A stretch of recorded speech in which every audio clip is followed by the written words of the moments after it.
Yeah, sure do. They know what to do. Did you watch the Shawn Michaels documentary? I did. You did. What'd you think of it? I thought it was really good. It was real good, and I really like hearing, you know, like the real stories. You Right, know, right. how people actually felt about him, now versus then kind of thing. Yeah. You know, I think the Undertaker's reaction was the best. Oh god, yeah. His, He's like, if he was on fire, I wouldn't even be on him. right. Wow, man. That I'm is like, very. dang, he must have been something. He was a menace back then. Mm-hmm. It was all because of the drugs and stuff.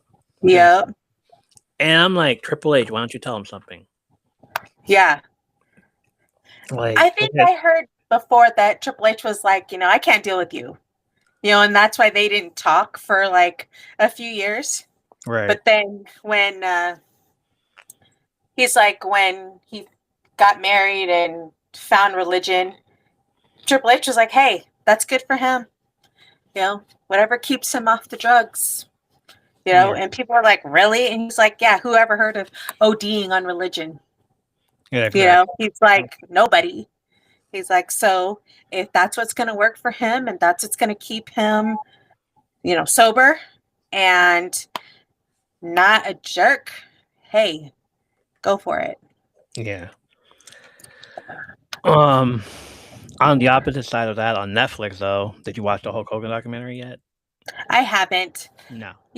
To be honest, I haven't really been watching much TV except for wrestling. And that's like, I've been watching even that. I don't even watch it, on the day. I've Right. been Right. just, We're getting I don't know. spoiled. Huh? Yeah, We're that getting too. spoiled. We're getting spoiled on by freaking.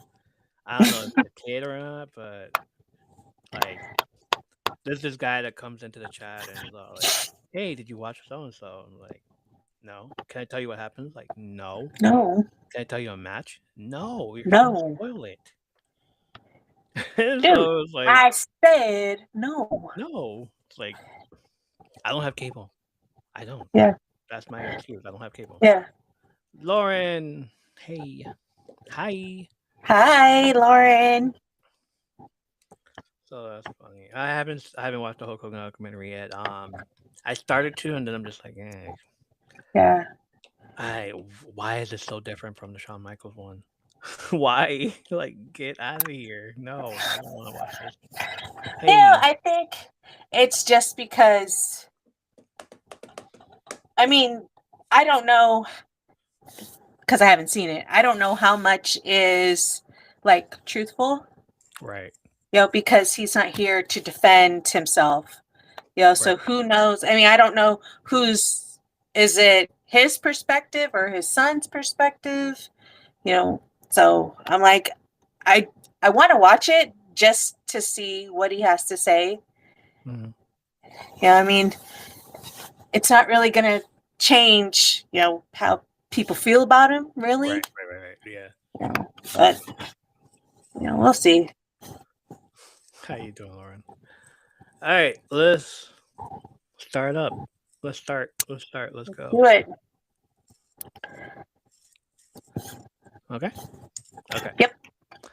Welcome back to my third place. Not home, not work, but that familiar in between where wrestling memories, nostalgia, and late night porch conversations always seem to collide in the best possible way.